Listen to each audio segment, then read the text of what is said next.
Hi guys, welcome back to my channel Yeeling Matriarch. आज मैं लेकर आई हूँ शादी इन 24 आवर्स कहानी का लास्ट पार्ट। कहानी के पहले पार्ट में हमने देखा था कि लांजान के प्रपोज करने के बाद वेइंग जिद पकड़ के बैठ गया था कि वो एक दिन भी वेट नहीं कर सकता लांजान से शादी करने के लिए। और फिर बेचारे जियांगचेंग को सिर्फ कुछ घंटों में पूरी शादी अरेंज करनी पड़ गई। लेकिन शादी के कुछ घंटे पहले ही वेइंग अपने घर से भाग गया। अब सवाल ये है, जब शादी के लिए सबसे ज्यादा ईगर खुद वेइंग ही था, तो वो भागा क्यों? और क्या वो शादी के लिए टाइम पे वापस आ पाएगा या नहीं? तो चलिए मेरे साथ चलते हैं इस कहानी के आखिरी पार्ट की ओर। जियांगचेंग का फोन बजने लगा। जियांगचेंग ने फोन को पॉन्ड में फेंकने से बड़े मुश्किल से अपने आप को रोक लिया।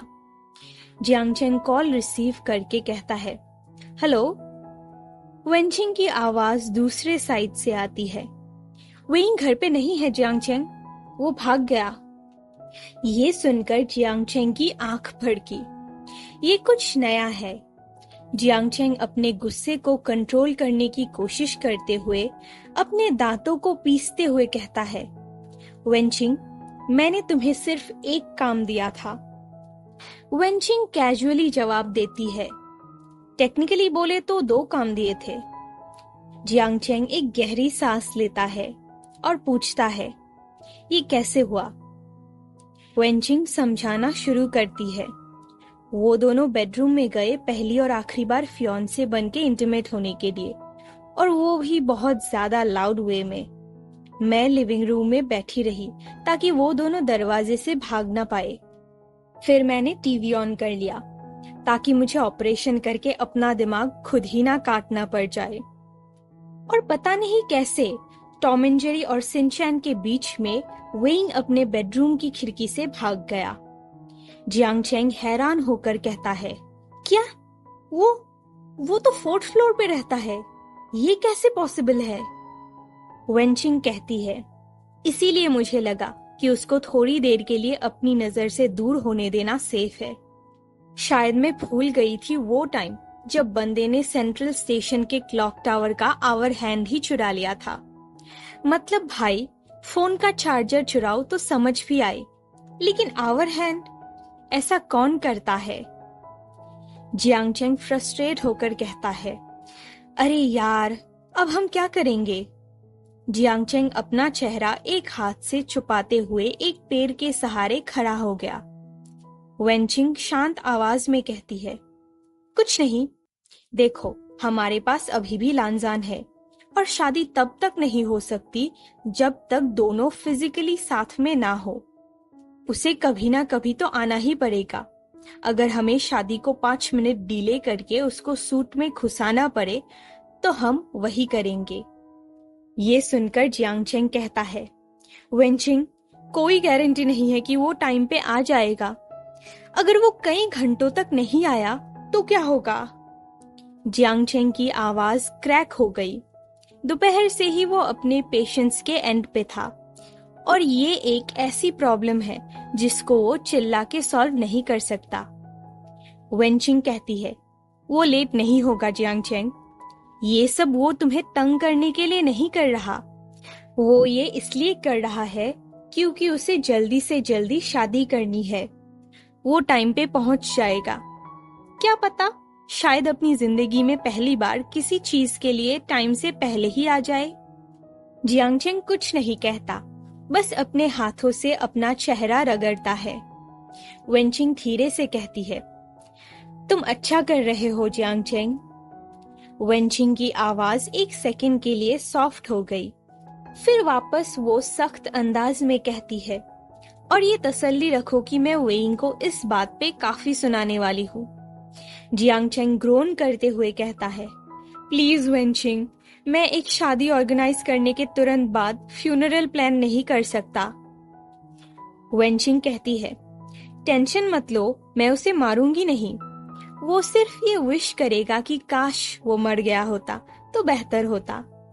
जियांगचेंग गहरी सांस लेता है और पैर से सीधा खड़ा होकर कहता है, ठीक है, जियांगचेंग ने देखा तो सामने ह्वाइसांग उसे कंसर्न भरी नजर से देख रहा है। जियांगचेंग वेनचिंग से कहता है, जाओ जाके खुद को लानजान से हैंडकफ कर लो और जैसे ही वेइंग दिख जाए मुझे तुरंत कॉल करना, मुझे अभी जाना है। वेनचिंग कहती है, मैं इन दोनों में से एक काम करूंगी, बाय जियांगचेंग।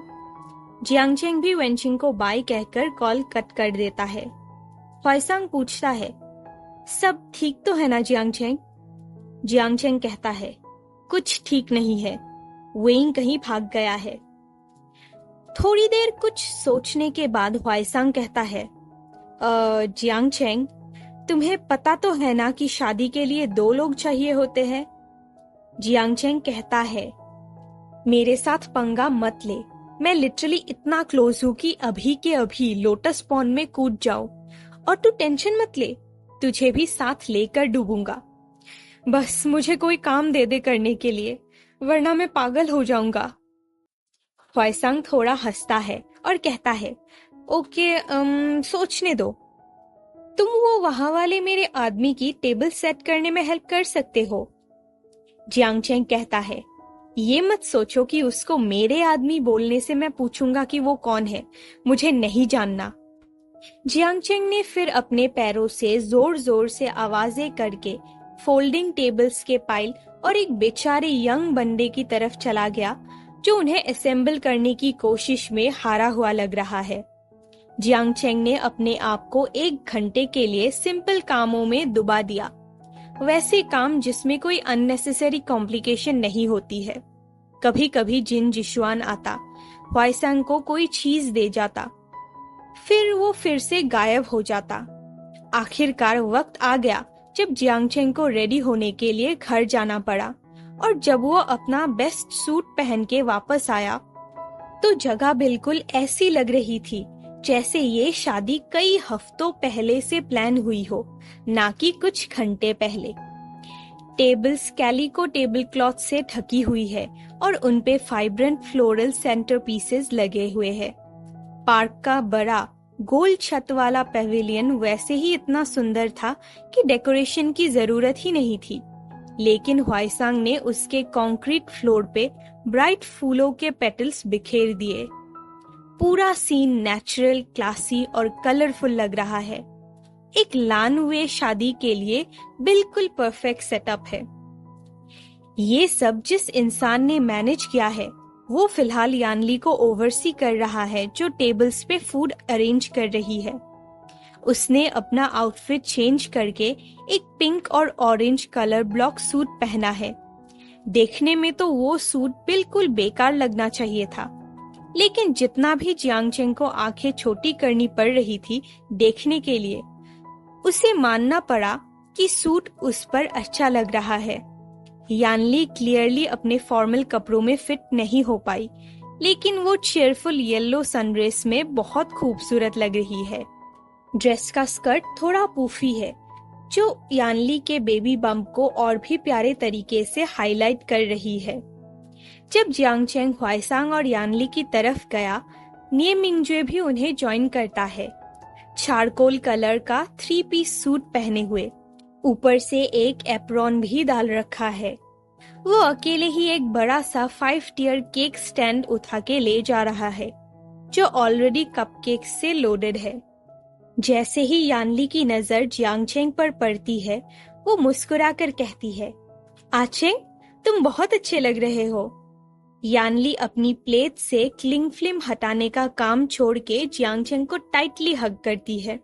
जियांगचेंग थोड़ा झुक गया ताकि यानली के लिए उसे हग करना इजी हो जाए। आंखों में आंसू की चमक लिए यानली थोड़ा पीछे हो जाती है और कहती है, सब इतना खूबसूरत लग रहा है, तुम और ह्वाइसांग ने बहुत अच्छा काम किया है।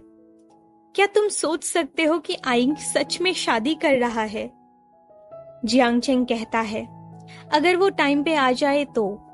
पर कुकिंग के लिए थैंक्स दीदी, सब कुछ बहुत ही अच्छा लग रहा है। यानली थोड़ा हंसते हुए कहती है, थोड़ा लिमिटेड थी मैं, क्योंकि सिर्फ 4 घंटे थे, लेकिन मुझे लगता है कि सब ठीक ही बन गया है ना? जियांगचेंग रीअश्योरिंग टोन में कहता है, मुझे पता है कि सब बहुत अच्छा बना है। मैं तो ये शादी सिर्फ तभी करवा पाया जब मैंने लोगों को प्रॉमिस किया कि वो आपके बनाए हुए खाना खा पाएंगे। शुयांग उनके बीच में ही बोल पड़ता है, हाँ, मुझे तो बोला गया है कि मुझे पेमेंट केक के तौर पे ही मिलेगी। शुयांग इधर उधर घूमते हुए खाने का स्प्रेड देखने आ गया है। उसने निये मिंगजुए को ऐसे देखा जैसे डिसाइड नहीं कर पा रहा हो कि उसके हाथ में जो केक्स है वो खाए या फिर उस आदमी को ही खा जाए। हुआइसांग छोटे छोटे सैंडविचेस को प्लेटर पे रखते हुए बिना ऊपर देखे ही शुयांग से कहता है, शांत हो जा भाई, तू यहाँ शादी करवाने आया है, खुद शादी करने नहीं। जियांगचेंग को थोड़ा सुकून मिला जब उसने देखा कि कुछ मेहमान आ चुके हैं। ऑब्वियसली वो जियांगसी है।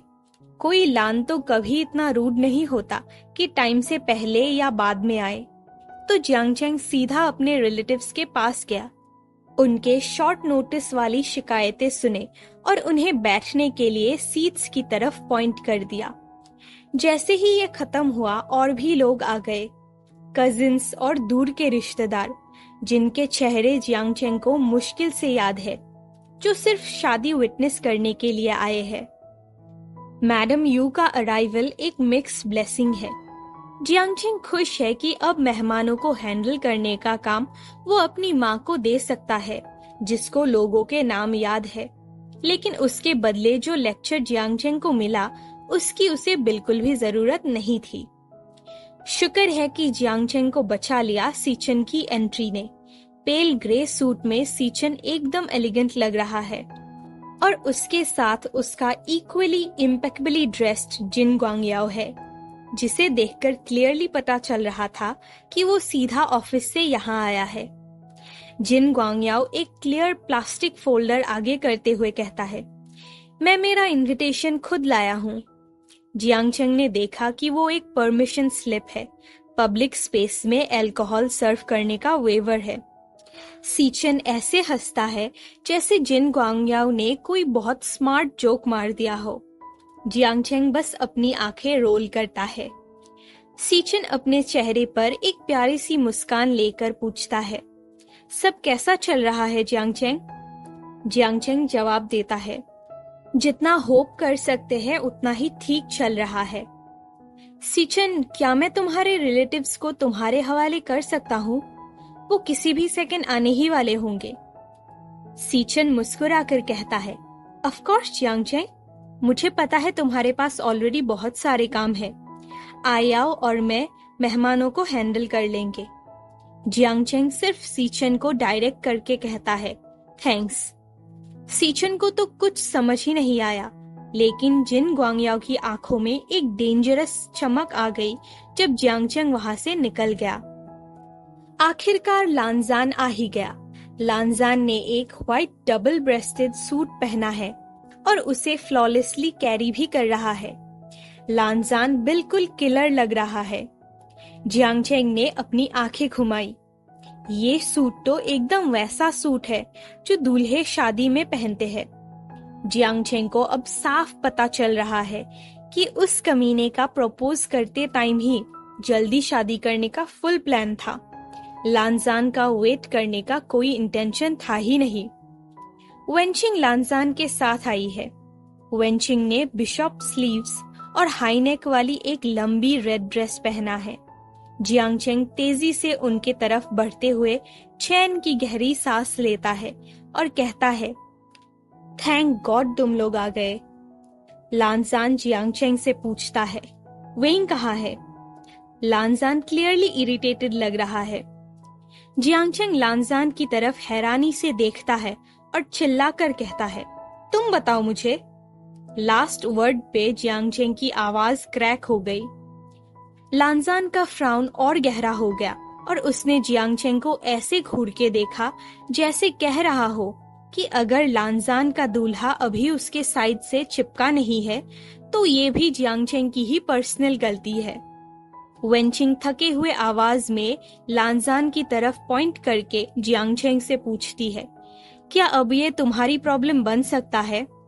जियांगचेंग तुरंत बोल पड़ता है, बिल्कुल नहीं, जरूरत पड़े तो मिंगजुएगा से हैंडल करवा लेना इसे। वेंचिंग हाँ में अपना सिर हिलाते हुए कहती है, शायद मैं वैसा ही करूंगी। लानजान को ये बिल्कुल पसंद नहीं आया कि वो दोनों उसके बारे में ऐसे बात कर रहे हैं जैसे वो कोई बच्चा हो। लेकिन इससे पहले कि लानजान अपना डिससैटिस्फैक्शन एक्सप्रेस करता, उससे पहले ही उन सबको एक चीख ने बीच में इंटरप्ट कर दिया। उन्हें वेइंग की आवाज सुनाई देता है, लानजान।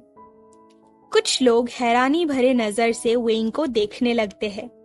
जियांगचेंग तुरंत पलट कर देखता है, लेकिन एक पल के लिए उसे कुछ दिखाई ही नहीं देता है।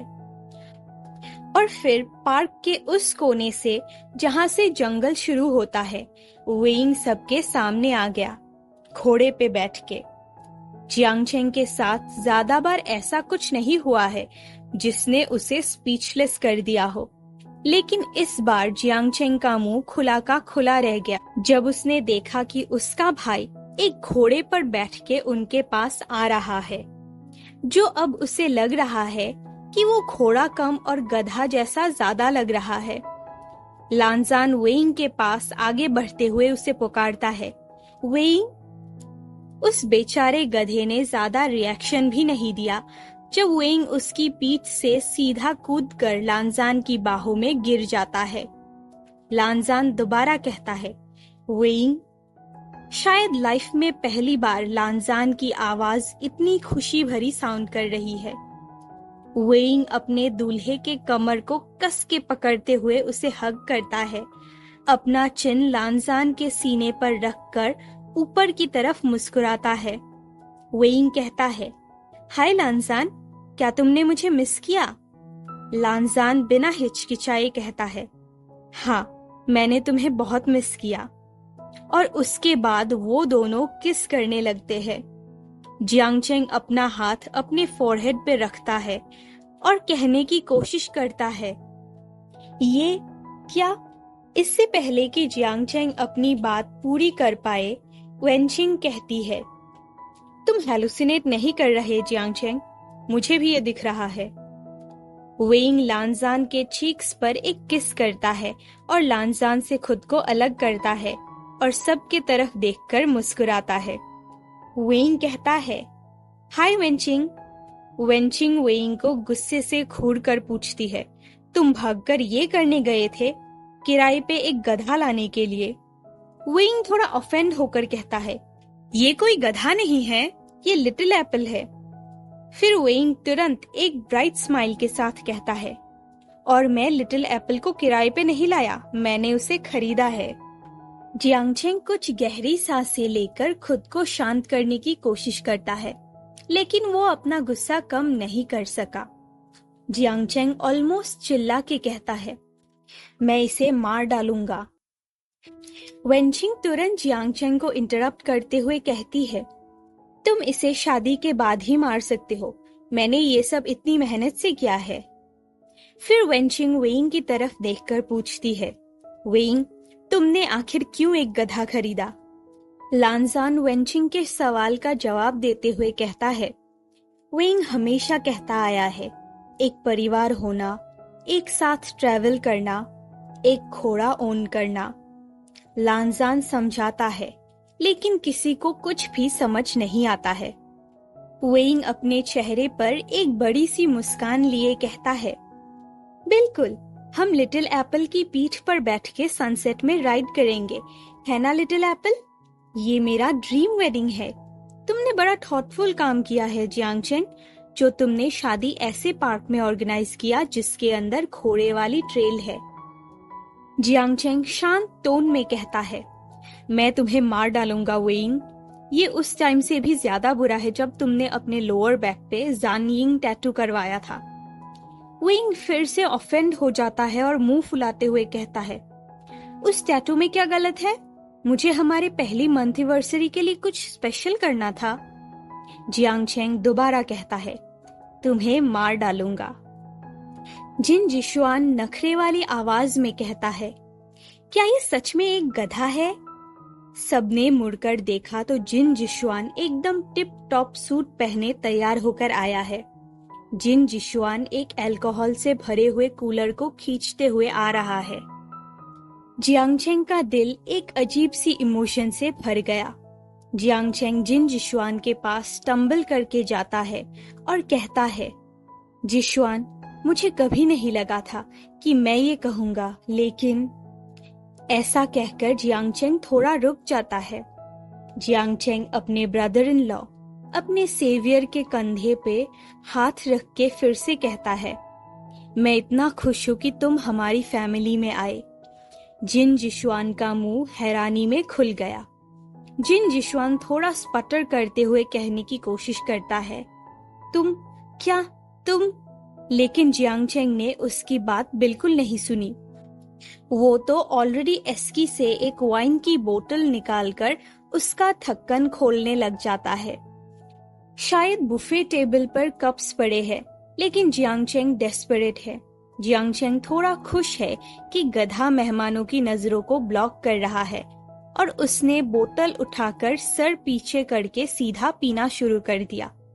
जब जियांगचेंग ने बोतल को नीचे किया, बाकी सब उसकी तरफ देख रहे हैं, एक्सप्रेशंस कंफ्यूजन से लेके जजमेंट तक। वेंचिंग ने हफ किया। वेंचिंग अपनी आंखें रोल करते हुए कहती है, क्लासी जियांगचेंग। फिर वेंचिंग अपना हाथ आगे बढ़ाते हुए कहती है, अब मुझे दो। जियांगचेंग कहता है, इसे गिराना मत। यहाँ अल्कोहल अलाउ करवाने के लिए मुझे जिन ग्वांगयाओ को बटर करना पड़ा। वेंचिंग एक घूंट लेती है और फिर कहती है, आरआईपी जियांगचेंग। वेइंग उन्हें इंटरप्ट करके कहता है, जियांगचेंग, मुझे शादी करनी है, अभी अभी अभी अभी अभी। जियांगचेंग गुस्से में कहता है, बच्चे की तरह बिहेव करना बंद करो, वरना सेलिब्रेंट को लगेगा कि तुम अंडर एज हो और वो ये शादी अलाउ नहीं करेगा। फिर जियांगचेंग जिन जिशुआन की तरफ मुड़ता है और पूछता है, वेइंग के कपड़े कहाँ है? जिन जिशुआन जवाब देता है, मेरे कार में है। जियांगचेंग कहता है, वेंचिंग को अपनी कार कीज दो और ड्रिंक्स दीदी के पास ले जाओ। जिन जिशुआन ने अपनी आंखें रोल किया, लेकिन वही किया जैसे जियांगचेंग ने बताया। फिर जियांगचेंग कहता है, वेंचिंग। वेंचिंग ने बोतल से ड्रिंक करते करते एक उंगली उठा दी, जैसे थोड़ी देर रुकने को कह रही हो। जियांगचेंग गुस्सा हो जाता है और वेंचिंग से कहता है, वाइन अपने साथ ही लेके घूमो, बस वेइंग को तैयार करके 5 मिनट में यहाँ वापस ले आओ। जियांगचेंग गधे के ग्रेजिंग स्पॉट को क्रॉस करके आगे बढ़ा और निये हुआइसांग को देखा। एक ड्रामेटिक रेड ए-लाइन इवनिंग ड्रेस पहने हुए इंसान के साथ हुआइसांग बात कर रहा था। जब जियांगचेंग उनके पास आया तो उसने देखा कि वो दोनों अपने सिर झुका के डीएसएलआर पे फोटोज देख रहे हैं। जब हुआइसांग जियांगचेंग को देखता है तो वो कहता है, जियांगचेंग, घोड़े पे बैठे हुए वेइंग का ये अमेजिंग शॉट देखो जो मैंने लिया है। जियांगचेंग कहता है, बाद में हुआइसांग, तो ये है फोटोग्राफर। फोटोग्राफर ने जियांगचेंग की तरफ देखा और जियांगचेंग को रियलाइज हुआ कि ये एक यंग लड़का है जो शायद हुआइसांग से भी छोटा होगा, लेकिन उसने मेकअप बिल्कुल एक्सपर्ट लेवल पे लगाया है। फोटोग्राफर थोड़ा स्टार्टल्ड होके कहता है, हाँ, मैं मो शुएन्यू हूँ। जियांगचेंग कहता है, शादी स्टार्ट हो रही है, तुम्हें जो सेटअप करना है जल्दी कर लो। मो शुएन्यू स्मर्क करता है और फिर जवाब देता है, ऑलरेडी काम शुरू कर दिया है। फिर वो छोटे छोटे कदम बढ़ाते हुए गजीबो की तरफ चला गया। जियांगचेंग हुआइसांग से पूछता है, सेलिब्रेंट कहाँ है? हुआइसांग कहता है, शुएया, मुझे क्या पता। वैसे जियांगचेंग, ये घोड़ा कहाँ से आ गया? ये मुझे थोड़ा ओवरशैडो कर रहा है।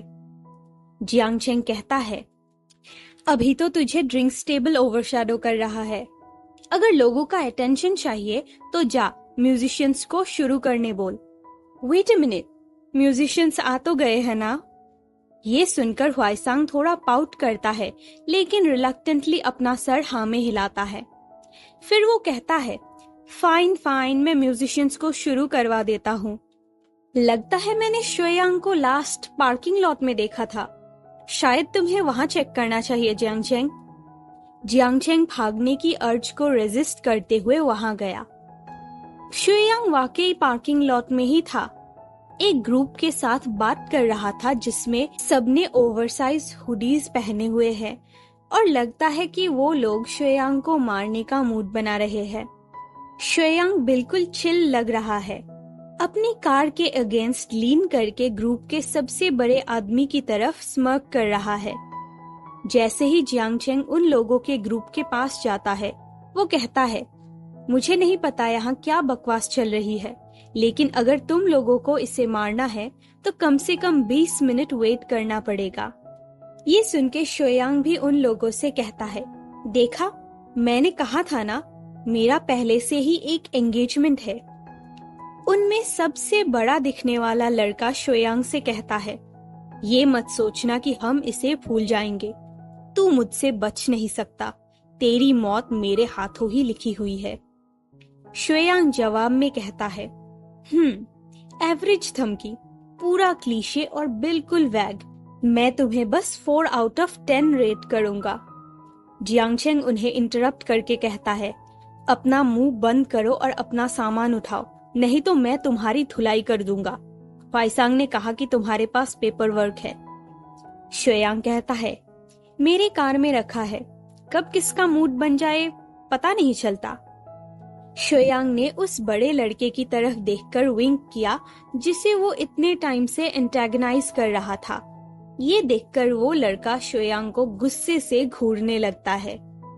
इस पे जियांग चेंग कहता है, फाइन, 5 मिनट के अंदर पेविलियन पे ले आना, वरना मैं तुम्हारे चेहरे की हर एक हड्डी तोड़ दूंगा। शुयांग शरारती अंदाज में कहता है, स्पेसिफिक है, बिलीवेबल भी है, लेकिन ज्यादा क्रिएटिव नहीं है। मैं तुम्हें 7 आउट ऑफ 10 रेट करूंगा और मैं तुमसे फिर से धमकी खाना पसंद करूंगा। जियांग चेंग को ऐसा फील होता है जैसे उसे वाइन साथ लानी चाहिए थी। अपनी जिंदगी के सबसे लंबे 10 मिनट में जियांग चेंग बिना सर का मुर्गा बनके इधर उधर दौड़ता रहा, गधे को कहीं रखने की जगह ढूंढता रहा और इंश्योर करता रहा कि सब लोग अपनी जगह पे हो। उसके बाद जियांग चेंग ने फाइनली सब कुछ मोर और लेस सही जगह पे सेट कर लिया। दोनों दूल्हे गजीबो में एक साथ खड़े हैं, जैसे बस एक दूसरे की आंखों में घूरने में ही उन्हें अपनी जिंदगी की सबसे बड़ी खुशी मिलती है, जैसे दोनों खुशी से ही मर जाएंगे। म्यूजिशियंस ब्राइडल कोरस बजा के आखिरी मेहमानों को उनकी सीट्स तक ले जा रहे हैं।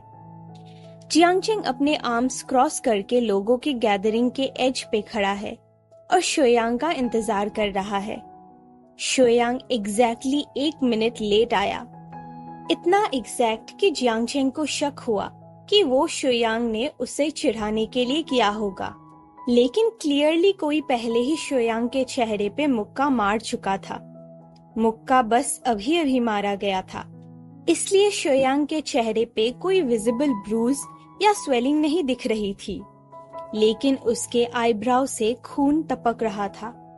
शुयांग जियांग चेंग को ऐसे देखता है जैसे वो एक्सपेक्ट कर रहा हो कि जियांग चेंग उसे डांटेगा, लेकिन उस गधे ने जियांग चेंग की केयर करने की कैपेसिटी ऑलरेडी डिस्ट्रॉय कर दिया था। जियांग चेंग ने शुयांग को सीधा उसके हुडी के स्क्रफ से पकड़ के खून से रंगे पेपर वर्क के साथ खींचकर पेविलियन तक ले आया। आचिंग ऑलरेडी पेविलियन पर खड़े होकर उन दोनों को जजमेंटल नजर से देख रही थी। जियांग चेंग ने शुयांग को इतनी जोर से उसकी जगह पे धकेल दिया कि वो सीधा हमारे हैप्पी कपल से टकरा गया और रिंग बॉक्स आचिंग को थ्रो कर दिया। जियांग चेंग धमकी देने के टोन में शुयांग से कहता है, कुछ गड़बड़ मत करना।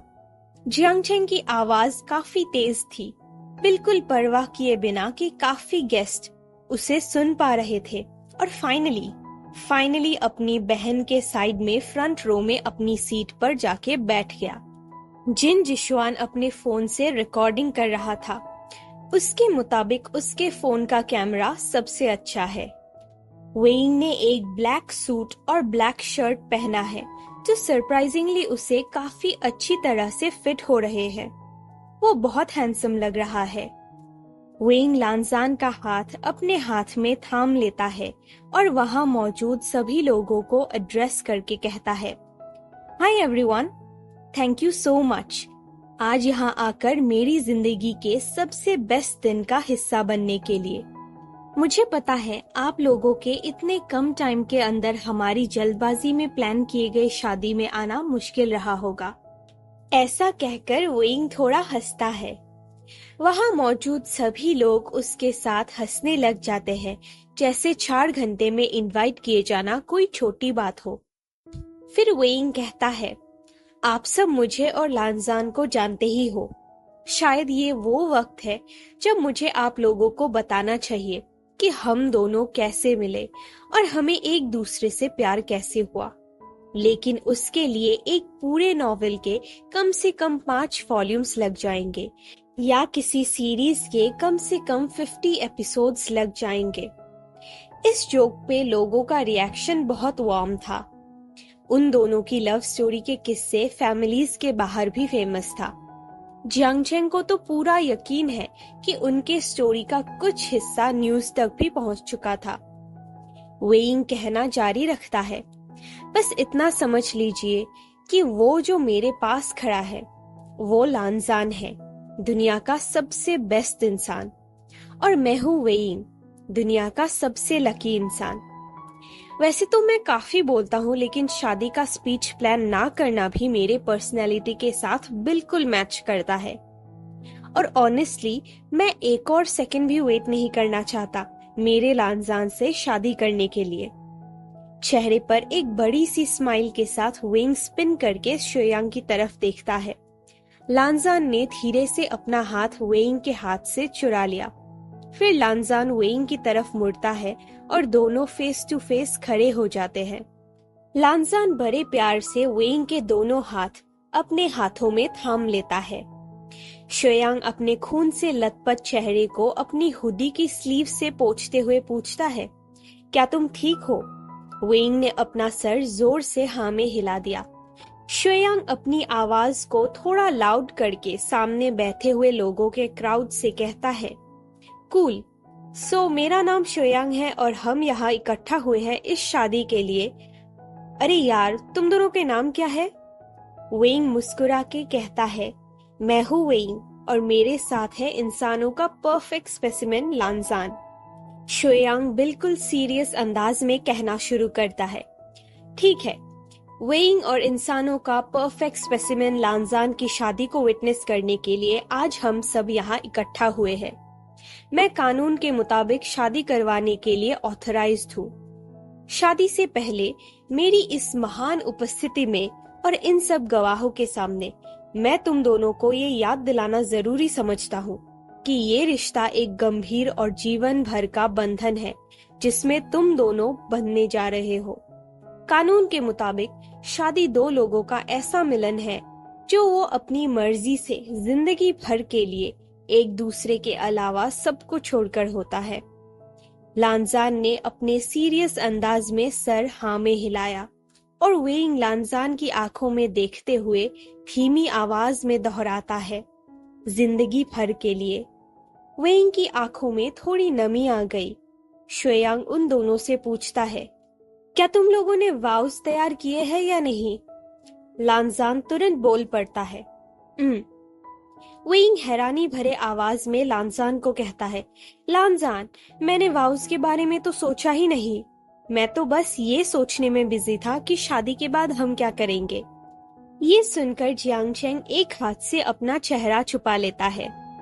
लानजान बड़े प्यार से धीमी आवाज में कहता है, वेइंग को कुछ कहने की कोई जरूरत नहीं है।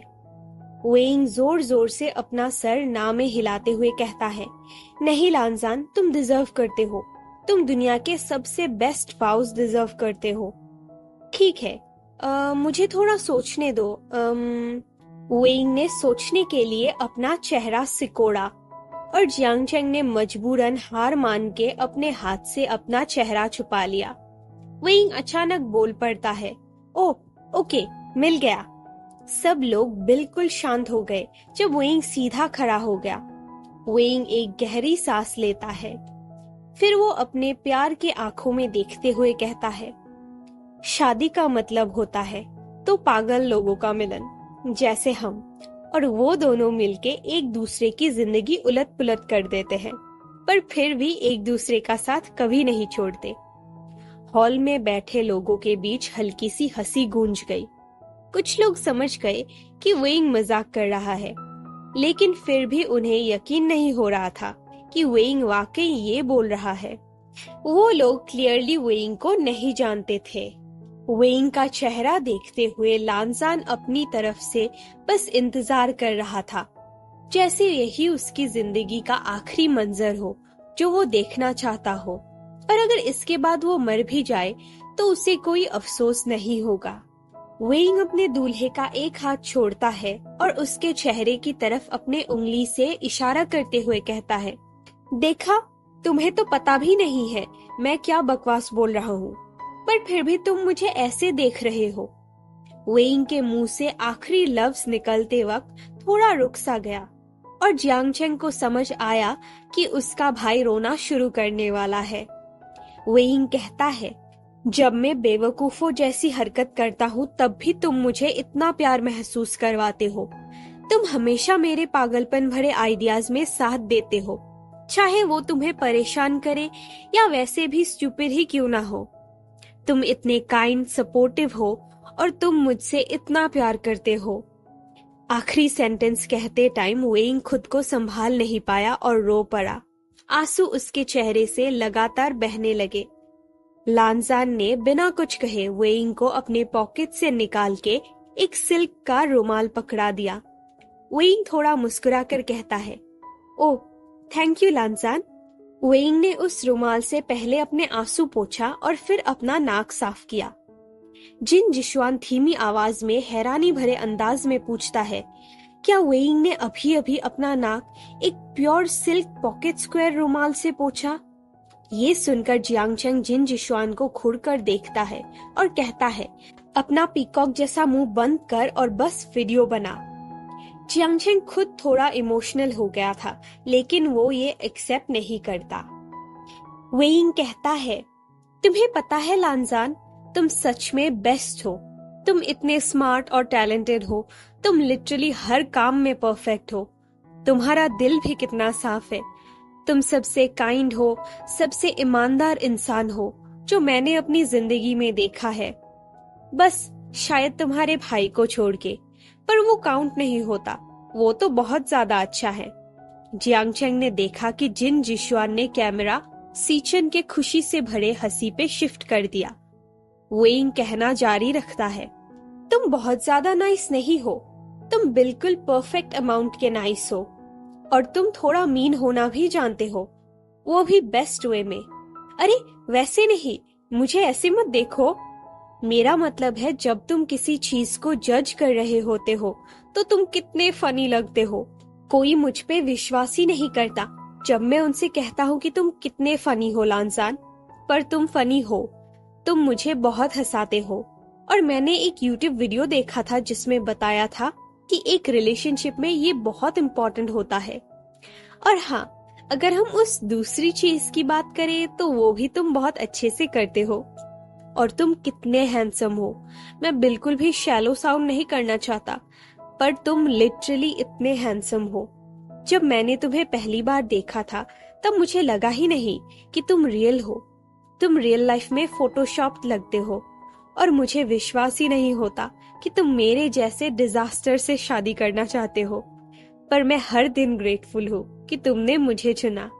लानजान पॉइंट आउट करते हुए कहता है, तुम्हें बस 4 घंटे पहले ही ये पता चला कि मैं तुमसे शादी करना चाहता हूँ। ये सुनकर वेइंग रोते रोते ही हंस पड़ता है और तुरंत कहता है, मेरी जिंदगी के सबसे बेस्ट 4 घंटे लानजान। मैं तुमसे बहुत प्यार करता हूँ। मैं तुमसे कितना प्यार करता हूँ इस बारे में मैं घंटों तक बातें कर सकता हूँ। मैं वैसे भी ऑलरेडी कहता ही रहता हूँ। और अब वेइंग की सांस हल्की सी रुक जाती है। फिर से उसकी आंखें आंसुओं से भर चुके हैं। रोते हुए आवाज में ही वेइंग फिर कहता है, अब मैं तुम्हें हर दिन कह पाऊंगा कि मैं तुमसे कितना प्यार करता हूँ। अपनी पूरी जिंदगी के लिए। लांजान अपने दोनों हाथों से वेइंग को उसके एल्बोज से संभालते हुए गहरी आवाज में कहता है, हर दिन, जिंदगी के आखिरी दिन तक। आई लव यू वेइंग, मेरे लिए सिर्फ तुम ही हो, हमेशा से सिर्फ तुम ही रहे हो और हमेशा सिर्फ तुम ही रहोगे। लांजान की बातें सुनकर वेइंग और भी ज्यादा रोने लग जाता है। वो कहता है, लांजान। वेइंग अपने दूल्हे को जोर से हग करता है। लांजान भी अपनी बाहें वेइंग के कमर के अराउंड कस के रैप कर देता है। जब खामोशी थोड़ी ज्यादा लंबी हो गई, तब शुयांग कहता है, बस इतना ही था, ठीक है, तुम लोग रेडी हो ना मेन चीज करने के लिए? वेइंग जोर से कहता है, यस।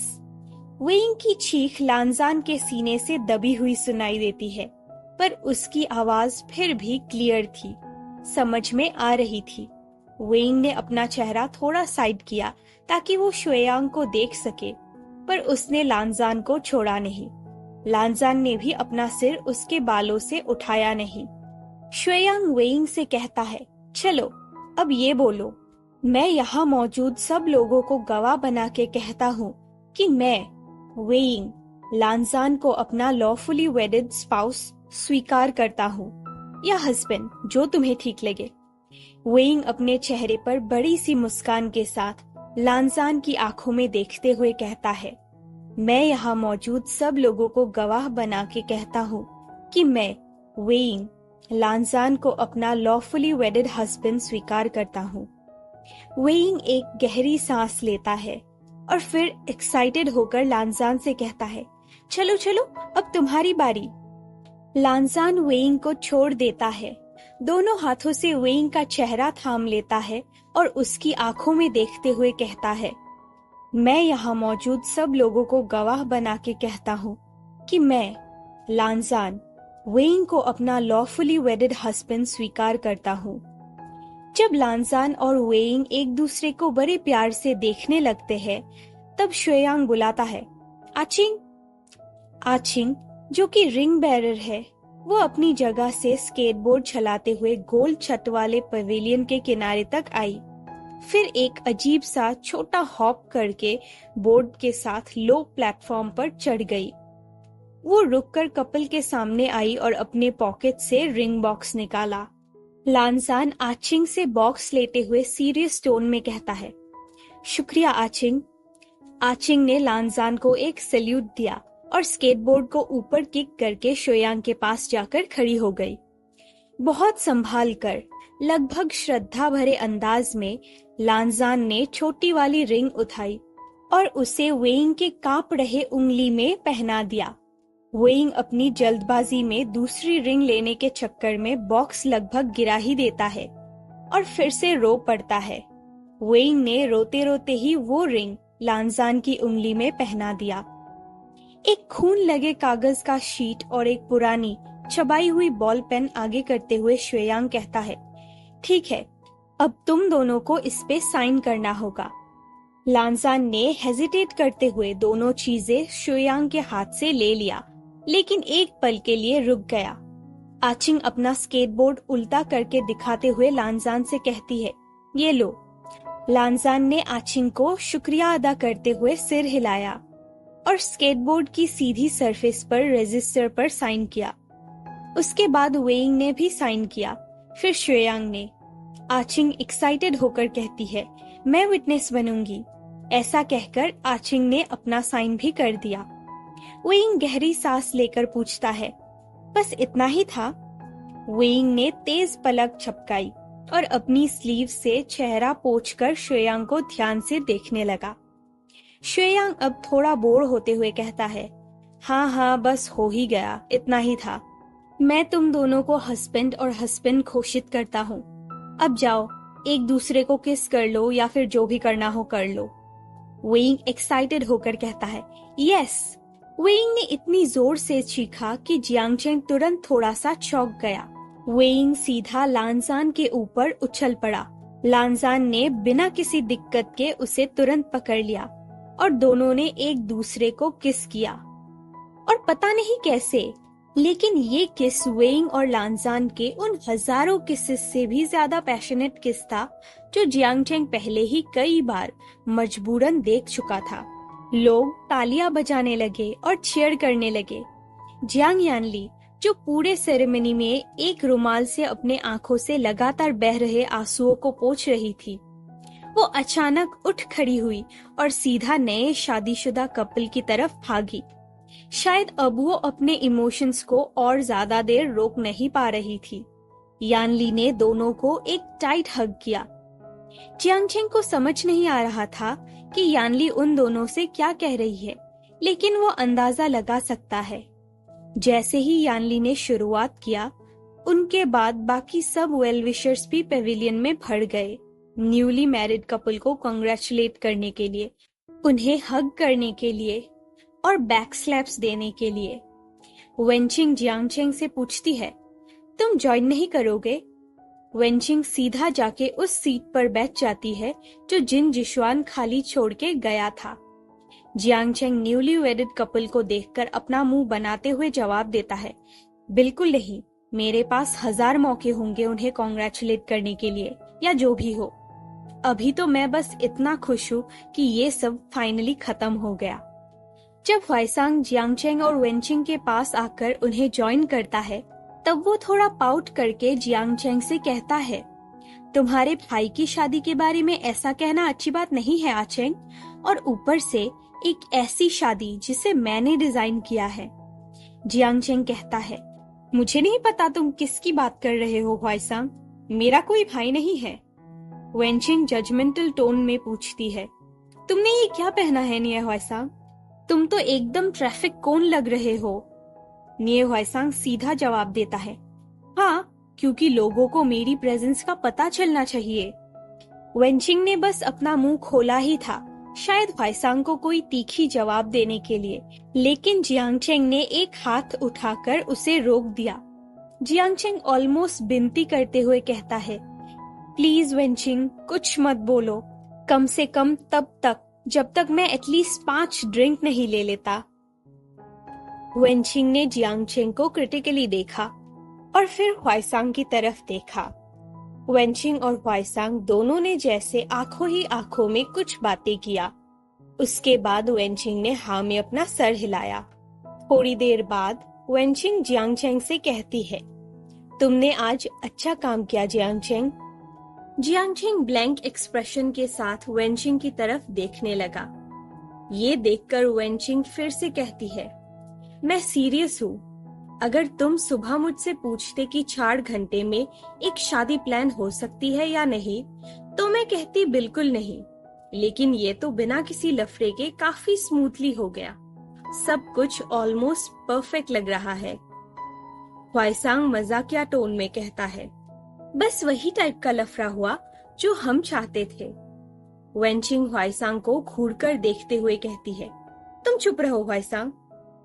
फिर वो जियांग चेंग की तरफ मुड़कर कहती है, मैं कह रही हूँ, वेल डन जियांग चेंग।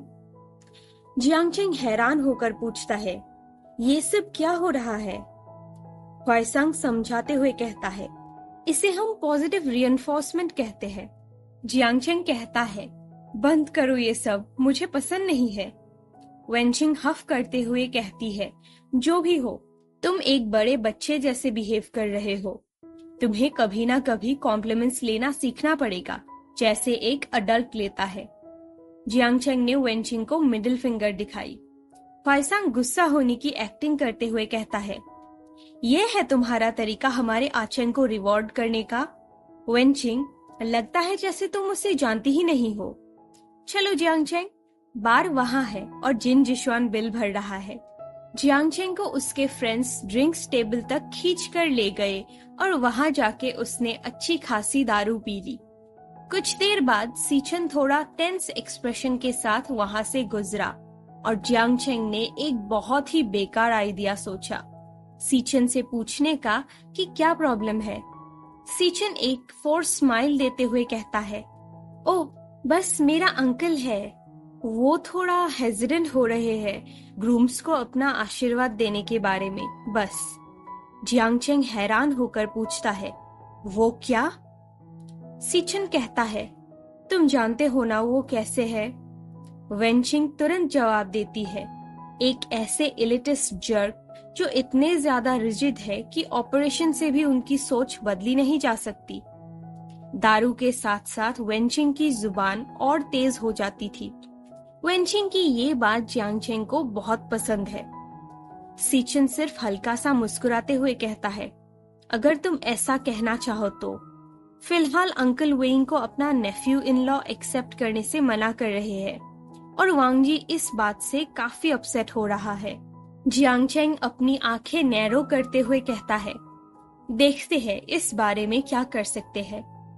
जब जियांगचेंग खड़ा हुआ तो दुनिया उसके आसपास उसके एक्सपेक्टेशन से ज्यादा ही हिलने लग गई। लेकिन जियांगचेंग ने जमीन को घूर के देखा और जमीन शराफत से इतना रुक गई कि जियांगचेंग सीधा चलते हुए लानचिरन के पास जा सके, जो हाथ पीछे बांध के खड़े थे। जियांगचेंग तीखी आवाज में बोलता है, ओए, तुम्हें क्या लगता है मेरा भाई तुम्हारे नेफ्यू के लायक नहीं है ना? लानचिरन ने जियांगचेंग को एक घिन भरी नजर से देखा, दोनों को देखा एक्चुअली। फिर लानचिरन कहते हैं, जियांगचेंग, तुमने काफी पी रखी है ना? लानचिरन की आवाज में जजमेंट साफ सुनाई दे रहा था। लानचिरन की बात को इग्नोर करते हुए जियांगचेंग कहता है, छोड़ो ये सब, बस मेरी बात ध्यान से सुनना। पीछे से सीचन हल्की सी आवाज में कहता है, ओ नो। जियांगचेंग कहना शुरू करता है, वेइंग। ऐसा कहकर जियांगचेंग ने अपनी उंगली से उस तरफ पॉइंट किया जहां वेइंग खड़ा था और कहने लगा, वेइंग बुरा है, बहुत बुरा। उसकी वजह से आज मुझे 4 घंटे में एक पूरे शादी का अरेंजमेंट करना पड़ा। तुम सोच सकते हो, जैसे किसी से ये एक्सपेक्ट करना कोई नॉर्मल बात हो, और ऊपर से वो शादी में एक गधा ले आया। फिर से, क्योंकि वो सबसे बुरा है और वो मुझे परेशान करने में ही खुशी महसूस करता है। मेरा जीना हराम करने में उसको मजा आता है। लेकिन तुम जानते हो मुझे ये सब क्यों करना पड़ा? लानचिरन एक सरकास्टिक स्माइल देते हुए पूछते हैं, क्योंकि वो जिद्दी है और सही डिसीजन लेने की पावर उसमें नहीं है। जियांगचेंग थोड़ा लड़खड़ाते हुए ऑलमोस्ट चिल्ला के कहता है, नहीं। ऐसा कहकर एक सेकंड के लिए जियांगचेंग रुक गया। फिर वो कुछ सोचकर कहता है, वेल हाँ, वो भी सही है, लेकिन ज्यादातर इसलिए क्योंकि वो तुम्हारे नेफ्यू से पागलों की तरह प्यार करता है। उस इडियट को लगता है जैसे लानजान ने उसके लिए चांद को आसमान में लटका दिया हो, जैसे लानजान उसके लिए चांद तारे सब तोड़ लाया हो।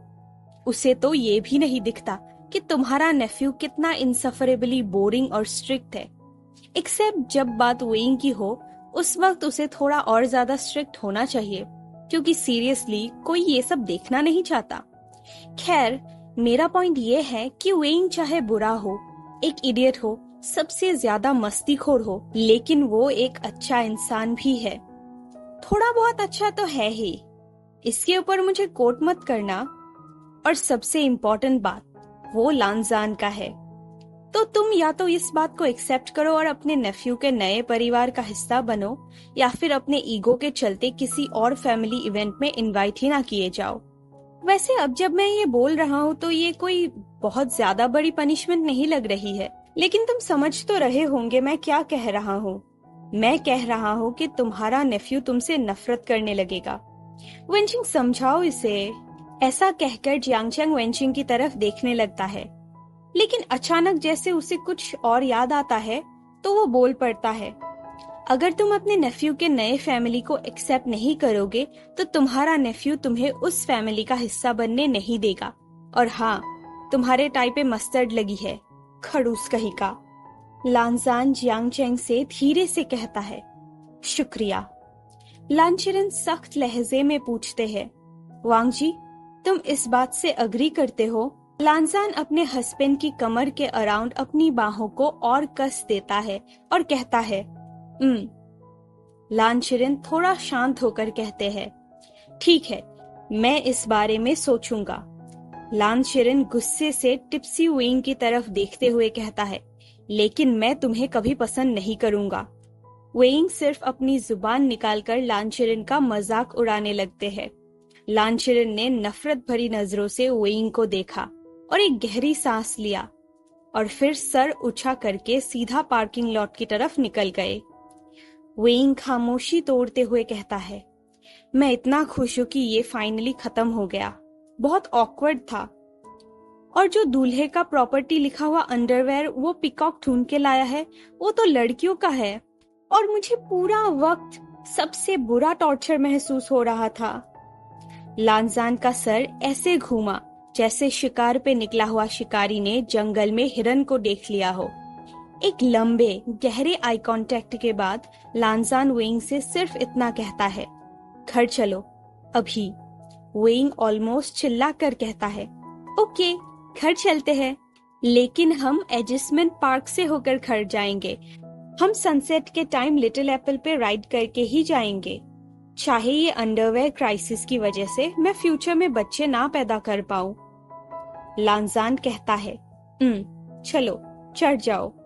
लांजान ने प्रैक्टिकली वेइंग को उठाकर लिटिल एप्पल की पीठ पे बिठा दिया और उसकी रेन्स पकड़ लिया। फिर लांजान ने जियांगचेंग की तरफ देखा।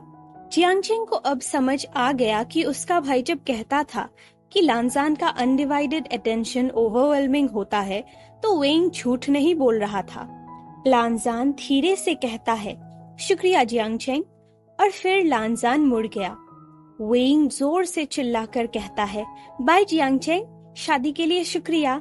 जियांगचेंग गुस्से में कहता है, भाड़ में जाओ, मैं तुम दोनों का चेहरा कम से कम अगले 1 हफ्ते तक नहीं देखना चाहता। जब लांजान वेइंग को सनसेट की तरफ ले जाने लगा तब वेइंग कहता है, हाँ ठीक है। ओह सुनो जियांगचेंग, मेरे पास एक जबरदस्त आइडिया आया। जियांगचेंग थोड़े हेजिटेशन के साथ पूछता है, कैसा आइडिया? वेइंग मुस्कुरा कर कहता है, जब तुमने हमारे शादी का प्लानिंग इतना अच्छा किया है तो मैं सोच रहा था कि तुम हमारा बिलेटेड बैचलर्स पार्टी भी प्लान कर लो। अच्छा हुआ कि गधे इतनी तेज भाग सकते हैं। तो ये थी हमारी आज की कहानी। अगर आपको ये स्टोरी पसंद आई हो तो प्लीज वीडियो को लाइक, कमेंट और शेयर जरूर करें। और अगर आप ऐसे और भी कहानियां सुनना चाहते हैं तो चैनल को सब्सक्राइब करना ना भूले और बेल आइकन भी दबा दे ताकि आपको नए स्टोरीज की नोटिफिकेशन सबसे पहले मिले। मैं मिलती हूँ आपसे अगले वीडियो में एक नए स्टोरी और इमोशन के साथ। तब तक के लिए अपना ख्याल रखना और प्यार में विश्वास बनाए रखना।